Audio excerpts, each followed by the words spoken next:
তুমি দেখে নিও, জীবনের দেয়ালে ঝুলে থাকা দুঃখগুলো মুছে যাবে, হতাশাগুলো অনেক দূরে চলে যাবে, বেদনারা অজানায় বাসা বাঁধবে, নিরাশাগুলো বিদায় নিবে ঠিক সেদিন, যেদিন তুমি মন থেকে মেনে নিতে পারবে যে জীবনে যা হবার তাই হয়েছে, আর ভবিষ্যতে তাকদিরে যা লেখা আছে তাই হবে।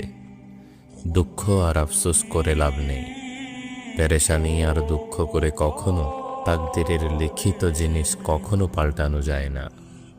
তবে তুমি কি জানো, যে মন তাকদিরকে গ্রহণ করতে শিখে সেই মনই প্রথমবারের মতো আল্লাহর রহমতের আসল স্বাদ পায়।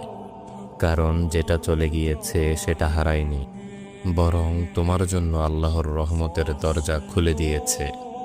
আর যেটা এখনো আসেনি সেটার জন্য আফসোস নয়, বরং আল্লাহর উপর অন্ধ ভরসা রেখেই অপেক্ষা করতে হয়। তুমি দেখে নিও, যে চোখ কেঁদেছে হারানোর জন্য, একদিন সেই চোখই হাসবে আল্লাহর দেওয়া নতুন কোনো নিয়ামতে। শুধু এখন এই সময়টাই ধৈর্য হারিও না, কারণ তোমার দুঃখের মধ্যেই লুকিয়ে আছে তোমার রবের পরিকল্পনা। এবং রব কখনো বান্দার কান্নাকে অপচয় করেন না, তাই কখনো হতাশ হয়ে যেও না। একদিন বুঝবে, যেটা হয়নি সেটাও ছিল রহমত, আর যেটা হয়েছে সেটাও ছিল রহমতেরই এক রূপ। শুধু একটু সবর আর একটু পূর্ণ ভরসা রেখো তোমার প্রিয় রবের উপর।